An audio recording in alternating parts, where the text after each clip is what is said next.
Hello students, how are you today? Are you happy? I hope so. I hope so all students are happy and healthy.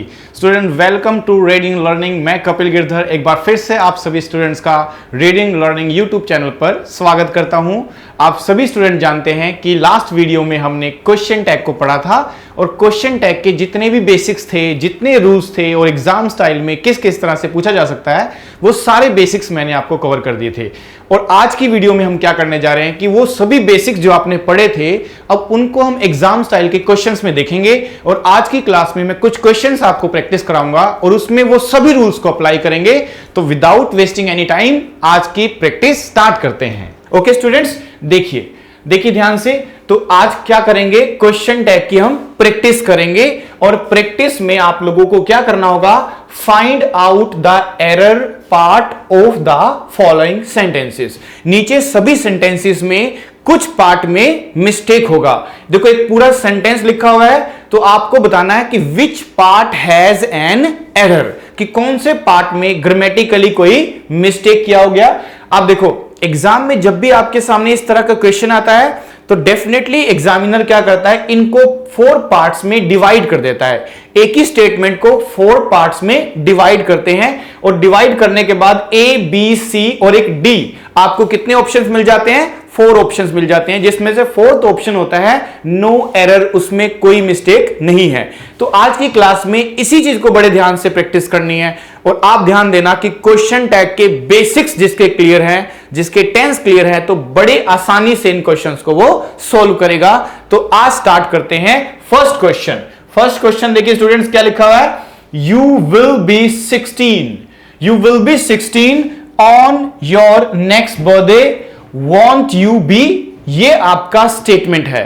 तो आपको इसकी question tag देखनी है। देखो student, हो सकता है ए में एरर हो सकता है बी पार्ट में एरर हो, कोई गलती हो, कोई मिस्टेक हो ग्रामेटिकली, या फिर सी में एरर हो। और अगर आपको लगता है कि इसमें कोई एरर है नहीं, तो कोई एरर नहीं है, तो आप कौन सा ऑप्शन सिलेक्ट कर सकते हैं, आप ऑप्शन सिलेक्ट कर सकते हैं डी का मतलब रहेगा नो एरर, इसमें कोई मिस्टेक नहीं है। देखिए ध्यान से, तो हमने जब लास्ट क्लास पढ़ी थी तो उसमें क्या रूल था कि अगर सेंटेंस में कोई हेल्पिंग वर्ब लिखी हुई है तो उसी को यूज करेंगे। तो हमें हेल्पिंग वर्ब क्या दिख रहा है इसमें, विल इस सेंटेंस की क्या मानी जाएगी, हेल्पिंग वर्ब। अगर यहां विल है तो यहां भी विल होना चाहिए।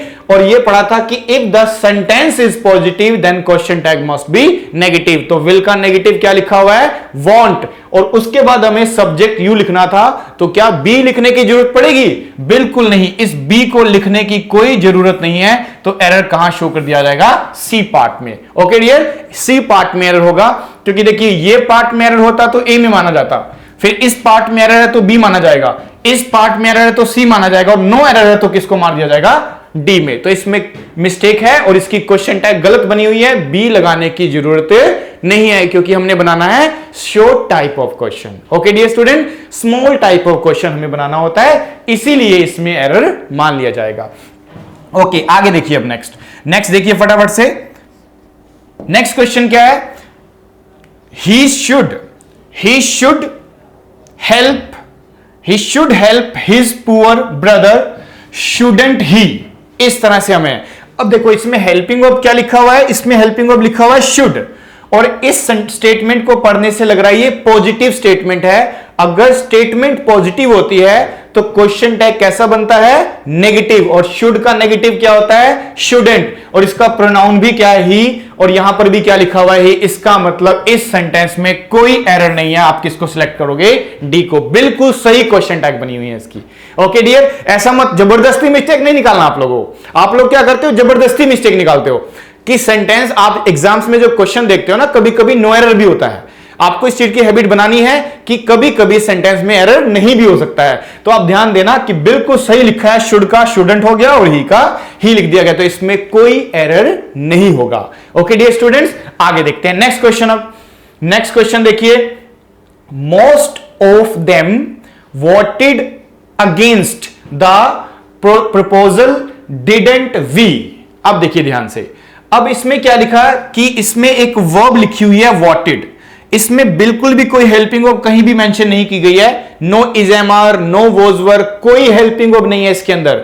अगर आप ध्यान दे हेल्पिंग वर्ब नहीं होती है ना, अगर एक सेंटेंस में हेल्पिंग वर्ब नहीं होती है तो इसका सीधा मतलब होता है कि उस सेंटेंस में या तो वर्ब की फर्स्ट फॉर्म से सेंटेंस बना हुआ है या फिर वर्ब की सेकंड फॉर्म से सेंटेंस बना हुआ है। अगर फर्स्ट फॉर्म से बना होता तो क्या लगाते, डू डज। सेकंड फॉर्म से बना हो तो क्या लगाना चाहिए, डिड। इसीलिए इसकी क्वेश्चन टैग बनाते समय हमें क्या लेना पड़ेगा, डिड। तो देखिए क्या डिड लिखा है, बिल्कुल लिखा है। सेंटेंस पॉजिटिव है, हां, तो यहां पे क्या लिखा, डिड का नेगेटिव क्या बना दिया, डिडेंट। लेकिन देखो ना जरा, यहां पे सब्जेक्ट क्या है, मोस्ट ऑफ देम, ज्यादातर लोग, वी नहीं, ज्यादातर लोग, और मोस्ट ऑफ देम, और देम का अगर हमें सब्जेक्ट लेना हो तो वी नहीं हो सकता, हमें क्या लिखना चाहिए था, दे। इसका मतलब एरर है, और एरर किस में मान लिया जाएगा, सी में। क्वेश्चन टैग सही बना हुआ था लेकिन इसमें सब्जेक्ट गलत यूज किया हुआ है। इसमें से हम देखें तो मोस्ट ऑफ देम में हमें क्या लेना चाहिए, दे लेना चाहिए। इसका मतलब सी में एरर मान लिया जाएगा। ओके डियर स्टूडेंट्स, तो बड़े ध्यान से इन बातों का ध्यान रखना है कि क्वेश्चन टैग बनाते समय हेल्पिंग वर्ब तो ध्यान देनी है, पर साथ साथ जो हम सब्जेक्ट यूज कर रहे हैं वो भी बिल्कुल सही होना चाहिए। Okay dear student, next question देखते हैं अब। There was not a single seat vacant। ये सब के लिए चैलेंजिंग क्वेश्चन है, इसको ध्यान से देखना। ये सब के लिए चैलेंजिंग क्वेश्चन है क्योंकि इसमें बहुत कंफ्यूजन होगा आपको बनाते समय। देखो, there was not a single seat vacant, wasn't it या was it, कौन सा होना चाहिए वो देखना है आपको। देखो यहां was लिखा है, साथ में नोट भी लिखा है। अगर हमारी स्टेटमेंट कैसी होती है, नेगेटिव, तो क्वेश्चन टैग कैसी बनती है, पॉजिटिव, बना भी हुआ है। और आप सोचो सिंगल सीट के लिए क्या लिखा हुआ है, इट, तो क्या इट होना चाहिए, बिल्कुल गलत है, ऐसा नहीं होना चाहिए। तो एरर होगा सी में, यानी एरर क्या मान लिया जाएगा, सी में। तो wasn't it नहीं होना चाहिए, जबकि यहां पे लिखना चाहिए आपको wasn't there, क्योंकि बच्चे कहना चाहेंगे कि सर इट में क्या प्रॉब्लम है, सीट के लिए तो क्या लगाएंगे, इट लगाएंगे। लेकिन ध्यान रखें स्टूडेंट, ध्यान रखें कि कभी कभी सब्जेक्ट मिस गाइड करेगा आपको, इसीलिए ध्यान रखना है कि क्वेश्चन टैग बनाते समय कुछ बातें का ध्यान रखना है। तो देखो मैं इस चीज को बताऊंगा आपको, अगर आपने कभी नहीं पढ़ा इस बात को, तो देखो अगर एक सेंटेंस की शुरुआत मैं देयर से करता हूं, एक सेंटेंस की शुरुआत मैं किससे कर दूं, अगर देयर से, और देयर के बाद अगर मैं कोई बी की फॉर्म यूज करता हूं, बी की फॉर्म यूज करता हूं, बी की फॉर्म कौन कौन सी होती थी, इजेमार होता था, वोजवर होता था। तो अगर मैं देयर बी लिखता हूं ना, तो ये देयर का मीनिंग नहीं होता है, इसको बोलते हैं डमी सब्जेक्ट। क्या बोलते हैं, बोल के सुनाइए, डमी सब्जेक्ट। इसको क्या बोला जाएगा, डमी सब्जेक्ट। यानी सब्जेक्ट तो है पर कैसा सब्जेक्ट होता है ये, डमी, मतलब इसका मतलब नहीं है, इसका मीनिंग नहीं है सेंटेंस के अंदर। तो जब देर से स्टार्ट करते हैं उसके बाद इजेमार वोजवर आता है, तो देर का अपना कोई मीनिंग नहीं होता, वो मीनिंगलेस होता है, बस वो सजाने के लिए ऐसा लिखा जाता है। ठीक है, फिर उसके बाद हम कोई अदर वर्ड्स लिख सकते हैं, जो जो वर्ड्स लिखना चाहें, अदर वर्ड्स, ऑब्जेक्ट, ये सब लिखा जा सकता है। तो ये तरीका होता है बनाने का देर के स्ट्रक्चर को। जैसे मैं एक एग्जांपल लेता हूं, तो आप देखो ऐसे सेंटेंसेस को कुछ इस तरह से आपके सामने रखा जाता है कि there are some books, there are some books, इस तरह से। अब देखो जरा, यहां पे आर लिखा है हमने, तो हमें आर को ही तो यूज करना है, तो आर का नेगेटिव मुझे लिखना होगा, तो मैं आरंट यूज कर लूंगा यहां पे ऐसे। बट प्रॉब्लम यह आ जाएगी कि सब्जेक्ट किसको लिखेंगे, सब्जेक्ट सम बुक्स को लिखेंगे, तो बुक्स के लिए तो दे आना चाहिए। फिर अगर एक होती तो इट लगा देते, पर खुशी की बात यह है कि ऐसे सेंटेंसेस में देर को ही सब्जेक्ट मान लिया जाता है। तो जब भी ऐसे स्ट्रक्चर को शुरू किया जाएगा, तो ऐसे स्ट्रक्चर्स की जब आपको क्या बनानी हो, question tag, while making question tag, तो क्वेश्चन टैग बनाते समय हम क्या करते हैं, इस देर को ही क्या मान लेते हैं, सब्जेक्ट। देर को ही क्या मान लेते हैं, सब्जेक्ट। अब देर के साथ सिंगुलर भी वर्ब आ सकती है, और वर्ब कैसी आ सकती है, प्लूरल भी आ सकती है, यानी सिंगुलर और plural both verb can be used with there. There के साथ दोनों लगाई जा सकती है। अब देखो जरा, यहां आर लिखा था, चाहे यहां इज लिखा होता, हम वही सेम वहां लिखेंगे, और देर की रिस्पेक्ट में आपको क्या लिखना होगा, देर ही लिखना होगा। इस तरह से इसकी क्वेश्चन टैग बन जाएगी। ओके डियर स्टूडेंट्स, तो ये यूनिक था, थोड़ा आपके लिए अलग था। आप इसको हमेशा से गलत करते थे, आप देखते थे कि बुक ज्यादा है तो आपने दे लगा दिया, एक था तो इट लगा देते। लेकिन अब समझ में आ रहा है कि अगर एक सेंटेंस को देर से स्टार्ट किया जाएगा तो डमी सब्जेक्ट होने की वजह से आप क्वेश्चन टैग में वही सब्जेक्ट लेंगे। ओके डियर स्टूडेंट, तो देयर में हमेशा देयर ही सब्जेक्ट लिखा जाता है। तो इस रिस्पेक्ट में आप ध्यान दें कि अगर मैं देयर से शुरू करूंगा तो मुझे क्वेश्चन यहां पे सब्जेक्ट क्या लेना चाहिए था, देयर, लेकिन लिखा क्या था, इट, इसलिए वो गलत हो गया था। ये गलती थी क्वेश्चन टैग में। ओके डियर स्टूडेंट्स, अब इसको देखिए, it was a horrible accident, was it. अब देखो सेंटेंस तो पॉजिटिव है, तो क्वेश्चन टैग कैसा होना चाहिए था, नेगेटिव। तो वॉज नहीं wasn't होना चाहिए था। तो एरर कहां मान लिया जाएगा, सी में एरर मान लिया जाएगा, क्योंकि इसकी क्वेश्चन टैग गलत है। हमें यहां was नहीं, हमें wasn't यूज करना था। was का बन जाएगा wasn't और it का बन जाएगा it। If the sentence is positive the question tag must be negative होना चाहिए। इसी तरह से ये करना चाहिए था हमें। Okay dear students, I hope आपके क्वेश्चन बड़े अच्छे से बन रहे होंगे। देखो जिनका बेसिक ठीक नहीं है वो बेसिक वाली वीडियो आराम से देख लो आप। अगर आप बेसिक वाली वीडियो देखोगे तो मुझे लगता है बड़े आराम से ये बातें समझ में आएंगी आपको। इसीलिए बेसिक आपका बिल्कुल स्ट्रांग होना चाहिए, सो दैट कि जैसे जैसे मैं क्वेश्चन बना रहा हूं आपको पिक्चर बननी चाहिए कि हाँ ये चीजें हमें समझाई गई थी पहले से ही। ओके डियर स्टूडेंट्स, तो कुछ क्वेश्चंस और प्रैक्टिस करेंगे। आगे देखिए अब और कौन कौन से क्वेश्चंस है। देखो क्वेश्चन के साथ साथ मुझे लगेगा जहां समझाना चाहिए आपको, कुछ ऐसा कॉन्सेप्ट है जो मैंने पिछली क्लास में मिस कर गया, वो मैं समझा दूंगा क्वेश्चन के थ्रू आपको। देखिए ध्यान से, तो आज हम प्रैक्टिस भी कर रहे हैं, साथ साथ कुछ चीजें ऐसी आएंगी जो आपको समझने की जरूरत पड़ेगी, जो कि मैंने पीछे वाली वीडियो में नहीं सिखाई थी। अब इसमें देखो, my wife easily loses her temper. Okay, statement तो कैसी दिख रही है, पॉजिटिव दिख रही है, तो क्वेश्चन टैग कैसी बनेगी, नेगेटिव। तो नेगेटिव तो लिखा हुआ है। अच्छा, लूजेस कौन सी फॉर्म है, ये वर्ब की फर्स्ट फॉर्म है, और फर्स्ट फॉर्म में ही हमेशा क्या लगा जाता है, एस या ईएस लगा जाता है। तो ये फर्स्ट फॉर्म में एस ईएस बिल्कुल सही लगा हुआ है, उसमें कोई प्रॉब्लम नहीं है। लेकिन प्रॉब्लम यहां पे ये आ रही है कि जब हम फर्स्ट फॉर्म की हेल्पिंग वर्ब लेते हैं तो आप लेते थे डू और डज, डू डज। लेकिन अगर वर्ब में एस लगा होता है तो डू थोड़ी ना यूज करते हैं, डू के प्लेस पे क्या यूज करते थे, डज। और नेगेटिव बनाने के लिए हमें क्या लेना था, डजंट लेना था, डजंट। और वाइफ के रिस्पेक्ट में हम क्या यूज कर सकते हैं यहां, शी। इस तरह से इसकी क्वेश्चन टैग होनी चाहिए थी, तो एरर कहां मान लिया जाएगा, सी में एरर माना जाएगा, क्योंकि इसकी क्वेश्चन टैग गलत है। Doesn't she should be the right answer. Okay dear, इस तरह से आपको चलना होगा। आगे देखिए, they couldn't attend the meeting, couldn't they। अब देखो यहां पे पहले से ही क्या है, क्वेश्चन टैग सेंटेंस में नेगेटिव, तो क्वेश्चन टैग कैसा बनना चाहिए, पॉजिटिव। तो क्या नोट लगाने की जरूरत पड़ेगी, बच्चे कह रहे हैं से नहीं। अच्छा, यहां कुड का कैन कर सकते हो क्या, बच्चे कह रहे सर ऐसा तो नहीं कर सकते हैं, क्योंकि helping verb can not be change. अगर हम चेंज करेंगे तो टेंस बदल जाएगा, और यही तो आपको सिखाया गया था। हम कभी भी क्या नहीं कर सकते, ध्यान से सुनिए, कभी भी टेंस को हेल्पिंग वर्ब को बदलना नहीं चाहिए, गलत हो जाता है वो। ओके डियर स्टूडेंट, तो कुड का तो कुड ही लिखना है आपको, वो कोई प्रॉब्लम नहीं थी, बस इस नोट को नहीं लिखना था, इसी वजह से एरर कहां मान लिया जाएगा, सी में। सी में एरर है क्योंकि यहां पे क्वेश्चन टैग गलत बना हुआ है। ओके डियर स्टूडेंट, आगे देखिए, he flew from Patna to Delhi, didn't he. इस तरह से आपकी स्टेटमेंट है। अब देखो यहां पे कोई हेल्पिंग वर्ब दिख रही है आपको, नहीं। अगर हेल्पिंग वर्ब दिख रही है तो ज्यादा आसान क्वेश्चन माना जाता है वो, क्योंकि अगर हेल्पिंग वर्ब नहीं दिखी ना तो आपको ये देखना पड़ेगा ये वर्ब की फॉर्म लिखी हुई है, ये वर्ब का कौन सा फॉर्म है, फर्स्ट फॉर्म है कि सेकंड फॉर्म है।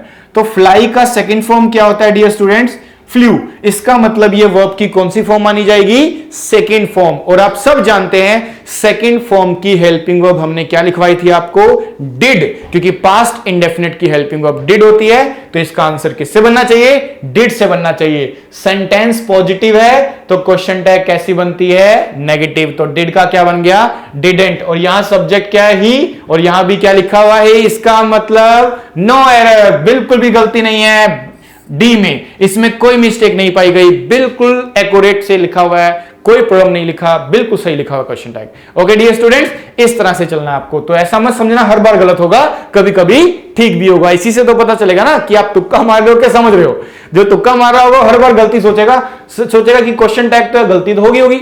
ऐसा नहीं है, कभी कभी नो एरर भी होगा, ये ध्यान रखना। आगे देखिए, अब our publisher smokes too many cigarettes, आगे लिखा हुआ है डोंट वी। Don't we. अब कैसे करेंगे इसको, देखो यहां पे स्मोक्स लिखा है, स्मोक में एस लगा है, इसका मतलब ये वर्ब की कौन सी फॉर्म है, फर्स्ट फॉर्म। अगर ये वर्ब की फर्स्ट फॉर्म है तो जरा बता दो हेल्पिंग वर्ब क्या होती है, डू और डज। बार बार याद रखना है, हमेशा पूरी इंग्लिश में ध्यान रखना कि फर्स्ट फॉर्म की हेल्पिंग वर्ब हमेशा क्या बोलोगे, डू और डज। अगर वर्ब में एस लगा है तो डेफिनेटली वहां पे डू नहीं आ सकता, डज आना चाहिए, क्योंकि सिंगुलर सब्जेक्ट में डज लगाते हैं। ठीक है, तो यहां पे पब्लिशर के लिए क्योंकि इसमें एस नहीं लगा हुआ है तो यहां पे हम क्या यूज कर सकते हैं, ही। ओके, ही यूज करेंगे, और ही के साथ कभी भी डू नहीं आता, क्या आता है, डज, और डज का नेगेटिव क्या हो जाता है, डजंट। इसका मतलब एरर कहां निकला, सी में निकला। ठीक है डियर स्टूडेंट, तो प्रेजेंट इंडेफिनिट वर्ब की फर्स्ट फॉर्म लिखा हुआ है और फर्स्ट फॉर्म की हेल्पिंग वर्ब डू और डज, पर सिंगुलर सब्जेक्ट के अकॉर्डिंग क्या आएगा, डज आएगा। आगे देखिए, the students haven't paid there fees has he. अब देखो इस क्वेश्चन में हेल्पिंग वर्ब दिख रही है आपको, स्टेटमेंट के अंदर देखो हैव लिखा है। अगर यहां हैव लिखा है तो डेफिनेटली क्वेश्चन टैग में भी तो क्या लगाना पड़ेगा, हैव ही लगाना पड़ेगा। इसीलिए अब हम हैव को हैव एज इट इज लिख देंगे। लेकिन ध्यान देना है अब आपको, यहां पे देखो क्या लिखा हुआ है, स्टूडेंट्स, और स्टूडेंट्स तो एक से ज्यादा है, और एक से ज्यादा के लिए ही शी नहीं आता है, एक से ज्यादा के लिए हम क्या लिखते थे, दे, और दे होने की वजह से यहां पर हमें हैव दिख रहा है तो यहां भी क्या हम लिखेंगे, हैव। और हैव का नेगेटिव लिखने की जरूरत क्यों नहीं पड़ेगी, क्योंकि पहले से ही सेंटेंस क्या है, नेगेटिव। तो फाइनल आंसर वहां होना चाहिए हैव दे। क्या होना चाहिए, हैव दे। तो इसका मतलब एरर सी में है, क्योंकि इसकी क्वेश्चन टैग गलत बनी हुई है। ओके डियर स्टूडेंट्स, इस तरह से चलना है आपको, और एक एक क्वेश्चन को ध्यान से करो। देखो ये आपकी प्रैक्टिस है, और प्रैक्टिस तो कभी मिस नहीं करनी, क्योंकि जो आपने क्लासेस में सीखा था ना, अगर आपने प्रैक्टिस मिस कर दी तो बड़ी प्रॉब्लम हो जाती है। Practice makes a man perfect. It is well said by the great people, always remember this, कि practice makes a man perfect. Okay dear students, आगे देखो, we shall fly to Delhi next year, shall not we, इस तरह से लिखा हुआ है। अब देखो हेल्पिंग वर्ब दिख रही है क्या आपको, कोई बच्चे कह रहे सर हाँ इसमें हेल्पिंग वर्ब क्या लिखा हुआ है, shall लिखा हुआ है। तो shall एक हेल्पिंग वर्ब है, आप उसको एज इट इज नोट करोगे, जी हाँ एज इट इज नोट करेंगे। यहां पे क्या नेगेटिव है, नहीं, तो वहां क्या होना चाहिए, नेगेटिव होना चाहिए। यहां वी लिखा है तो वहां भी क्या होना चाहिए, वी लिखा होना चाहिए।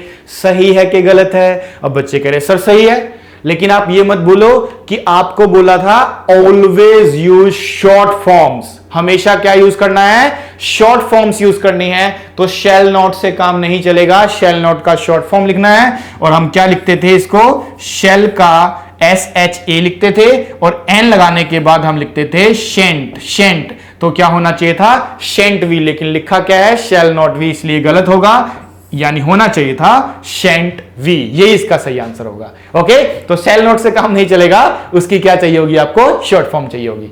ओके डियर स्टूडेंट्स, आगे देखते। देखो बहुत इंटरेस्टिंग है बनाना, ध्यान से देखोगे तो बहुत इंटरेस्टिंग लगेगा। अगर आपने बेसिक्स पढ़े हैं तो बड़ा मजा आएगा आपको बनाने में, क्योंकि ऐसे क्वेश्चन से जब एग्जाम में आते हैं और हमारे सही हो जाए तो देखो एकदम कॉन्फिडेंस बढ़ भी जाता है, क्योंकि बिल्कुल बेसिक सा ही टॉपिक होता है। फिर भी अगर गलत करते हो तो कहीं ना कहीं हम प्रॉब्लम क्रिएट कर रहे हैं। देखो आगे देखो, this book is for the young learners, this book is for the young learners of the English language, इस तरह से। और कोई हेल्पिंग वर्ब है तो देखो सबसे पहला टारगेट क्या होता है, अगर सेंटेंस में हेल्पिंग वर्ब है तो डेफिनेटली उसी को यूज कर लो आप, अगर मिल जाए तो। देखो मिल गया तो बहुत आसान माना जाएगा। इसमें देखो क्या लिखा हुआ है, इज, हेल्पिंग वर्ब मिल गया इज, तो आपको यहां भी क्या लिखना चाहिए, इज। और आप देखो बड़े ध्यान से, तो यहां भी इज लिखा भी हुआ है। सेंटेंस हमारा पॉजिटिव है तो वहां हमें क्या लिखना पड़ेगा, नेगेटिव लिखना पड़ेगा। और दिस बुक, लेकिन सब्जेक्ट तो बुक के अकॉर्डिंग लगेगा ना, नाउन के अकॉर्डिंग। तो दिस से काम चल जाएगा क्या, नहीं, दिस नहीं बनता क्वेश्चन टैग में कभी भी, सब्जेक्ट कभी भी नहीं होगा, किसी भी क्वेश्चन टैग का सब्जेक्ट दिस नहीं होता। दिस को सीधे हम सब्जेक्ट नहीं बना सकते क्वेश्चन टैग में, इसीलिए सब्जेक्ट किसको देख के बनाना पड़ेगा, बुक। और बुक होती है नॉन लिविंग, और नॉन लिविंग के लिए लगाते हैं इट। दे मत लगाना, बुक्स नहीं लिखा हुआ है, एक बुक है, और एक बुक है तो हमेशा क्या लिखा जाएगा, इट लिखा जाएगा। तो यहां लिख दिया जाएगा इजेंट इट। ठीक है, आप क्या करेंगे, this book is for young learners, isn't it, इस तरह से बोलना चाहिए आपको, isn't it, she has little knowledge of music. सबसे चैलेंजिंग क्वेश्चन आप सबके लिए।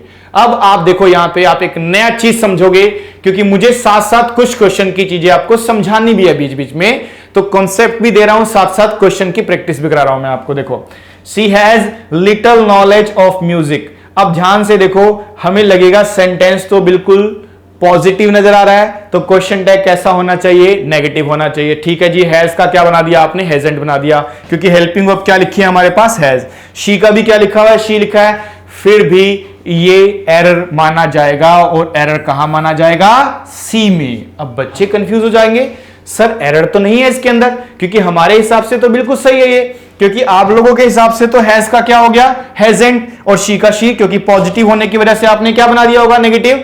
लेकिन ध्यान देना स्टूडेंट, एक सेंटेंस को नॉट लगाने से ही नेगेटिव नहीं बनाया जाता।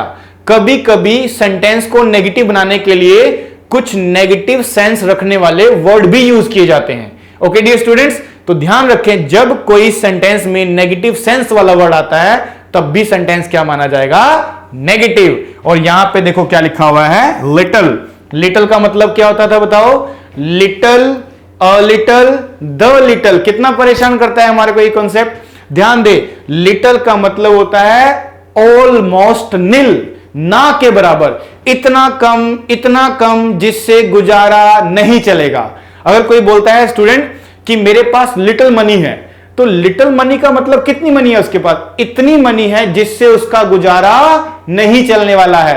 तो लिटिल का मतलब होता है ऑलमोस्ट निल, ऑलमोस्ट नेगेटिव, ना के बराबर हिंदी में बोल सकते हैं इसको, ना के बराबर जिससे काम नहीं चलेगा। अगर हम बोलते हैं ना she has little knowledge of music, कि म्यूजिक की उसको लिटिल नॉलेज है, इसका मतलब है नाम मात्र, ना के बराबर, या ऑलमोस्ट नील, उसको बहुत बहुत बहुत कम नॉलेज है म्यूजिक के बारे में। तो इसका मतलब ये सेंटेंस नेगेटिव माना जाएगा इस वर्ड की वजह से। और क्वेश्चन टैग कैसे बनानी पड़ेगी, पॉजिटिव, और पॉजिटिव है तो नॉट लगाने की कोई जरूरत नहीं, has she. Okay dear students, अब बच्चे कह रहे सर आपने तो ऐसा नहीं बताया था पहले। देखो, हमने आपको यह जरूर बोला था कि अगर सेंटेंस आपका नेगेटिव होना है तो उसका एक नहीं दो तरीके होते हैं। एक होता है नॉट लगा दीजिए, एक होता है कि कोई नेगेटिव वर्ड लिख दीजिए, ठीक है ना। इसलिए तो मैं आपको वो वर्ड दे देता हूं, क्योंकि आप चाहेंगे कि मैं ऐसे ऐसे कुछ वर्ड्स आपको नोट करा दूं जो कि अपने अंदर एक नेगेटिव सेंस रखते हैं, ताकि आगे आप गलत ना करें। तो देख लीजिए, बड़े ध्यान से इसको नोट कर लीजिए, क्योंकि ये क्वेश्चन टैग के लिए नहीं है, ये ओवरऑल आगे की इंग्लिश के लिए भी रहेगा कि कुछ वर्ड ऐसे होते हैं जो अपने अंदर ही नेगेटिव सेंस रखते हैं। आपके एग्जाम्स में कुछ क्वेश्चन ऐसे दिखाई देंगे जिनके साथ उनके साथ नॉट लगाया जाएगा, वो गलत हो जाता है।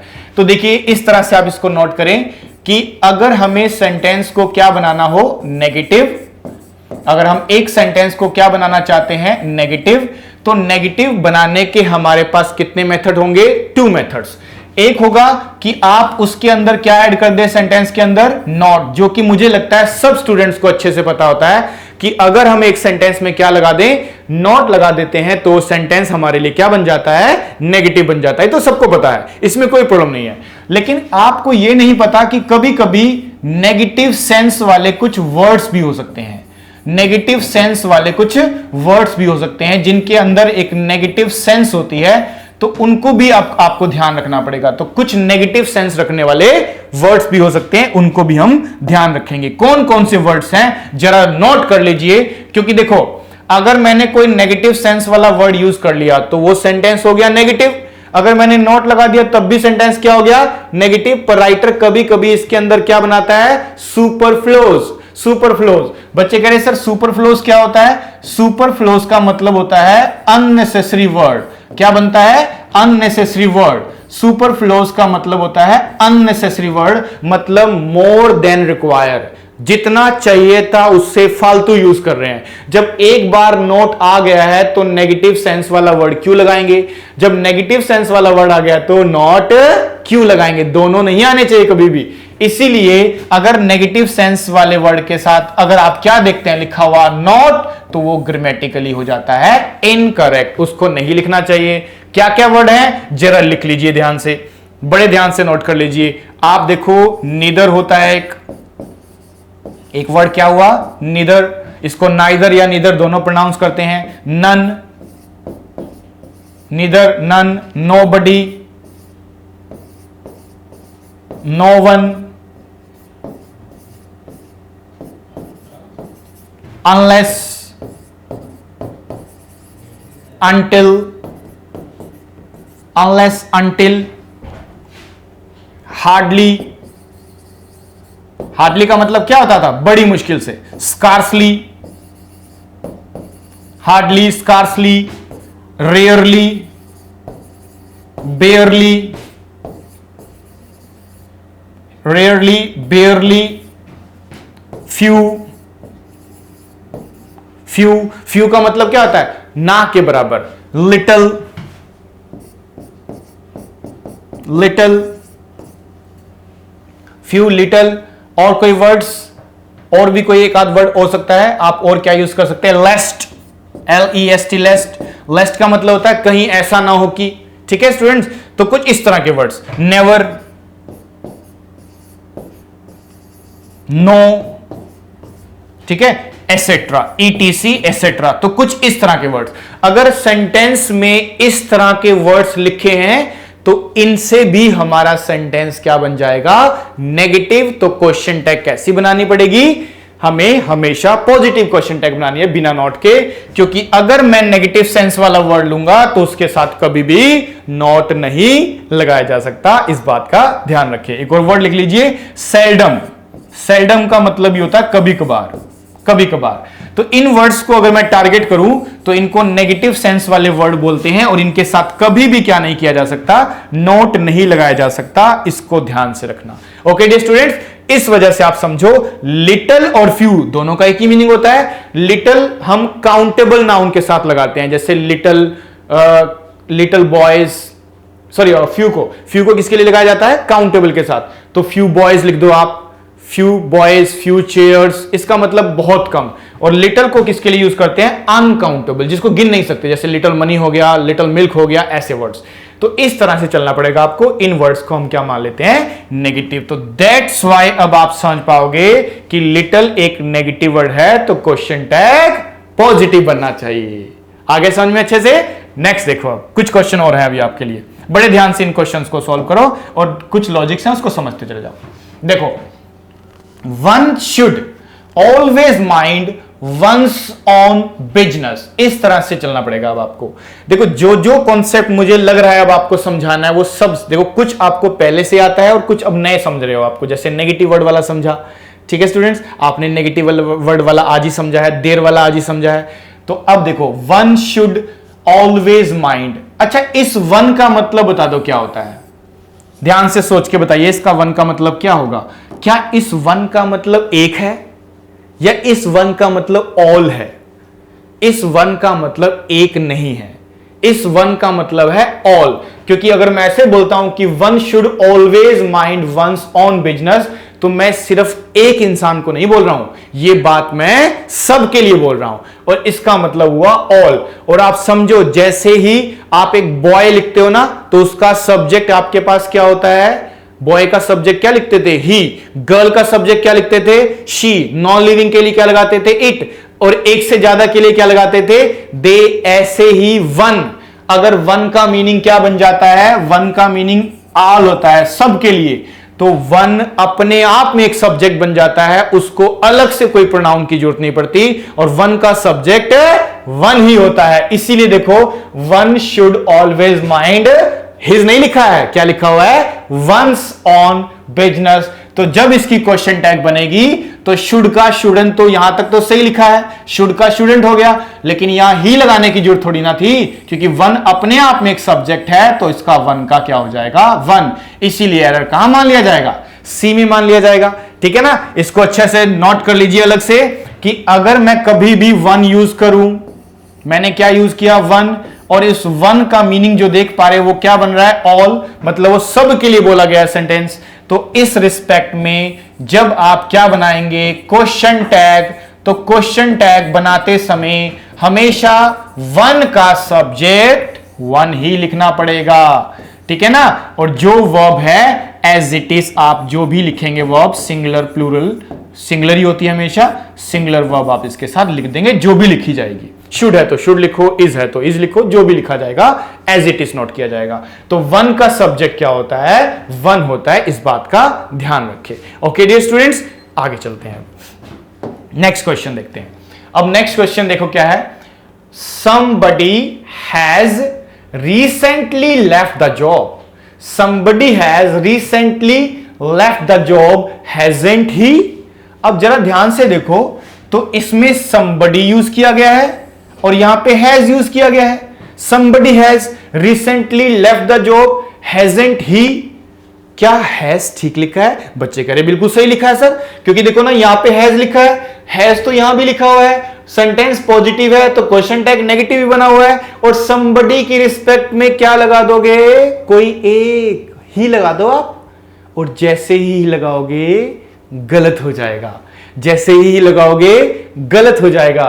क्यों होगा सर गलत? क्योंकि हैज का तो हैज लिख दिया, पर somebody की जगह पे तो ही नहीं लाना चाहिए, कि ही आना चाहिए। इस बात को समझना है आपको। देखो ऐसा सब्जेक्ट जो बडी लेता है, ऐसे सब्जेक्ट को ग्रामेटिकली एक नाम दिया जाता है जिसको बोलते हैं इनडेफिनेट सब्जेक्ट। इनडेफिनेट का मतलब क्लियर नहीं है कि वो मेल है कि फीमेल है, वो कितने हैं ये भी क्लियर नहीं है, तो इसका मतलब ऐसे सब्जेक्ट को बोलते हैं इनडेफिनेट सब्जेक्ट। और कौन कौन से सब्जेक्ट होते हैं, एक होता है somebody, बड़े ध्यान से देखना है इसको, somebody, nobody, somebody, nobody, anybody, everybody, everybody। ये देखो बडी वाले सारे सब्जेक्ट, बडी वाले मैंने सारे सब्जेक्ट लिख दिया है, somebody, nobody, anybody, everybody। इसके बाद वन, इन्हीं की जगह पे वन भी लिख सकते हो आप लोग, someone, ठीक है, no one, आप यूज कर सकते हो anyone, anyone, everyone, everyone। देखो ये सब के सब सब्जेक्ट की विशेष बात क्या है, खास बात क्या है, आपको ध्यान देना है। ऑलवेज रिमेंबर दिस की these words are called singular word, not plural. इनको कभी भी आपको प्लूरल नहीं बोलना। ये सब आपको लगेगा कि somebody प्लूरल है, एवरीबडी तो डेफिनेटली सब बच्चों को लगता है प्लूरल है, नहीं। इनमें से जिस वर्ड में बडी और वन लग जाता है ना, वो वर्ड हमेशा क्या माना जाता है, सिंगुलर। तो आप इनको प्लूरल की तरह ट्रीट नहीं करोगे, हमेशा सिंगुलर की तरह ट्रीट करोगे। तो अगर मुझे कभी वर्ब लगानी पड़ी कि इज लगाना है कि आर लगाना है, हैज लगाना है कि हैव लगाना है, वोज के वर, तो हमेशा ध्यान रखना ऐसे वर्डों के बाद आती है सिंगुलर वर्ब। कैसी वर्ब लिखोगे, सिंगुलर वर्ब। तभी तो एवरीवन इज होता था कि आर होता था, बताइए आप बोलते थे एवरीवन इज। somebody इज होता है कि somebody are, somebody is. anybody is कि anybody आर, anybody इज। यानी हमेशा इनके बाद वर्ब कैसी होती है, सिंगुलर होती है। अब खास बात क्या है, फिर खास बात यह है कि जैसे ही क्वेश्चन टैग बनाओगे, only for making question tag, ध्यान रखें सबके लिए नहीं बोल रहा हूं, ओनली क्वेश्चन टैग की बात कर रहा हूं। तो जब क्वेश्चन टैग बनाते हैं तो उस प्लेस पे इन सब का सब्जेक्ट हमें लेना पड़ता है दे। इसका रियल रूप क्या होता है, एक से ज्यादा, इसीलिए क्या लेना पड़ता है हमें, दे। और दे आप समझ सकते हो कभी भी सिंगुलर वर्ब नहीं लेगा, और उसके साथ हमें सिंगुलर के प्लेस पे क्या लेना पड़ता है, प्लूरल वर्ब। अगर इससे बना है तो आर करना पड़ेगा, हैज से करोगे तो हैव करना पड़ेगा, और वो से करोगे तो वर करना पड़ेगा। इसी रिस्पेक्ट में चलना पड़ता है। तो आप ध्यान दे, अब अगर इसी रूल के हिसाब से चलें तो रूल के हिसाब से बड़े ध्यान से देखो आप, तो आप देखेंगे कि हम देख रहे हैं somebody has, तो यहां तो हैज लिखा है, कोई प्रॉब्लम नहीं है, क्योंकि मैंने बोला बडी वाले सारे वर्ड सिंगुलर होते हैं। लेकिन while मेकिंग क्वेश्चन टैग, जैसे ही क्वेश्चन टैग बनाओगे तो सिंगुलर नहीं क्या मानना पड़ेगा, प्लूरल। क्यों? क्योंकि इन वर्डों के लिए क्वेश्चन टैग में ही नहीं लिखा जाता, इनके लिए क्या लिखा जाता है, दे। और दे लिखोगे तो ऐसा तो हो नहीं सकता ना कि हैज, दे के साथ हैज लगा दोगे आप। यानी हमें हैज के प्लेस पे क्या लिखना पड़ेगा, हैव, और इसकी क्वेश्चन टैग बन जाएगी हैवंट दे, इसीलिए एरर यहां मान लिया जाएगा, यहां मिस्टेक की गई है, ठीक है ना, सी में मिस्टेक मान ली जाएगी। इस तरह से चलना पड़ेगा आपको।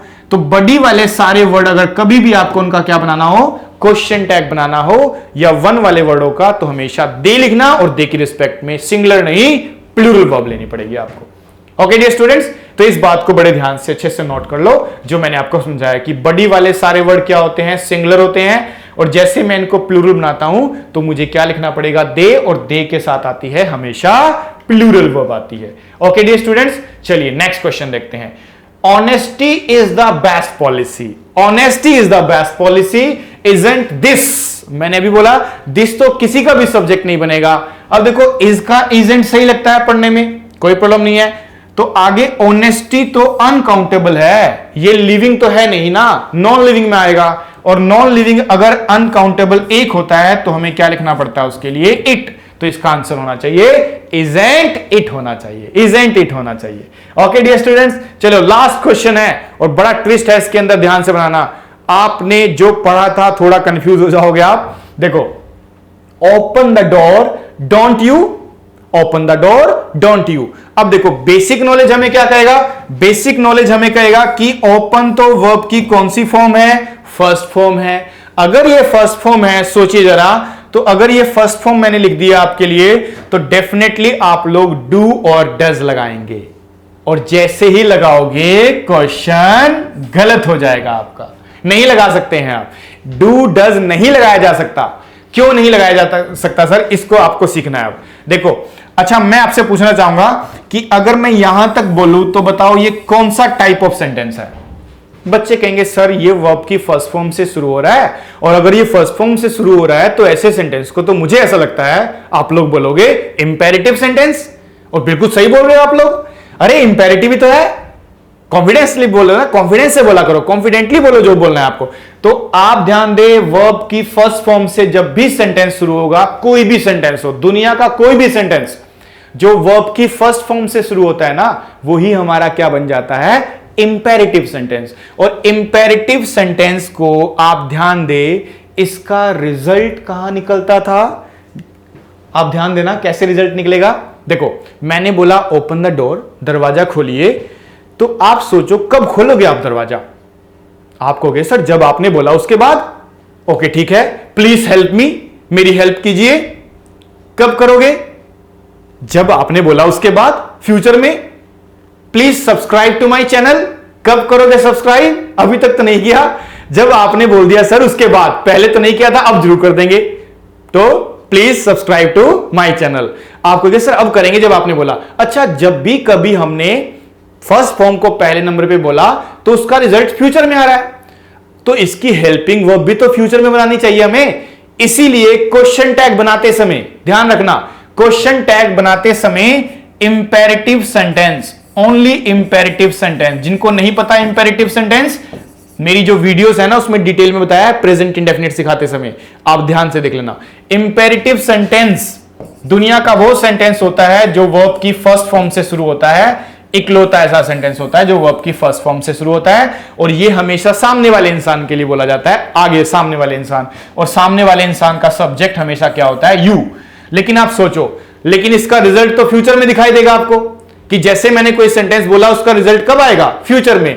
तो इसकी हेल्पिंग वर्ब भी क्या मान ली जाती है, या तो विल मान ली जाती है या फिर शैल। और एक कॉमन रूल कहता है कि अगर आई और वी सब्जेक्ट होता है तो शैल लगाना चाहिए, बाकी कोई भी सब्जेक्ट हो, रेस्ट ऑफ दी सब्जेक्ट्स, बाकी कैसा भी सब्जेक्ट हो, सिंगुलर प्लूरल, सबके साथ क्या लगाना चाहिए, हमें विल लगाना चाहिए। तो आई वी के साथ शैल, बाकी सबके साथ विल। और इंपेरेटिव सेंटेंस का सब्जेक्ट हमेशा किसको मान लिया जाता है, यू। ओपन द डोर, दरवाजा खोलो, कौन खोलेगा, आप लोग। Please subscribe to my channel, कौन करेगा, आप लोग करोगे। ठीक है स्टूडेंट, तो हमेशा ध्यान रखें कि यू को इसका सब्जेक्ट माना जाता है, तो दैट्स वाई विल लगाना चाहिए, शैल नहीं। प्रेफरेंस विल को देनी चाहिए। हाँ, शैल से काम चलाया जा सकता है अगर ऑप्शन में ना हो तो विल से काम चलाया जाएगा।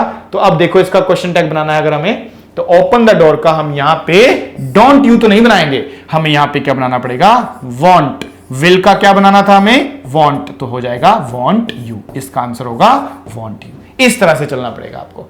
ओके डियर स्टूडेंट, तो इंपेरेटिव सेंटेंस में विल और शैल का यूज करो, पॉजिटिव का नेगेटिव बना सकते हो, नेगेटिव का पॉजिटिव बना सकते हो। ओके डियर स्टूडेंट, तो इस तरह से हमने आज की क्लास में सीखा। ठीक है स्टूडेंट्स, तो आज की क्लास में हमने क्वेश्चंस भी प्रैक्टिस करे, जैसे मैंने की लास्ट क्लास में आपको कहा था कि हम नेक्स्ट क्लास में प्रैक्टिस करेंगे। ठीक है, इसी तरह से क्वेश्चन टैग के मुझे लगता है अब आपको सफिशिएंट इतना नॉलेज मिल गया है कि आपको बड़े आसानी से आप इनको सॉल्व कर पाओगे, आपको प्रॉब्लम नहीं आएगा। ओके डी स्टूडेंट, तो मुझे लगता है आज की क्लास में इतना ही काफी रहेगा आपके लिए। Okay, thank you for watching this video. फिर मिलते हैं नेक्स्ट क्लास में।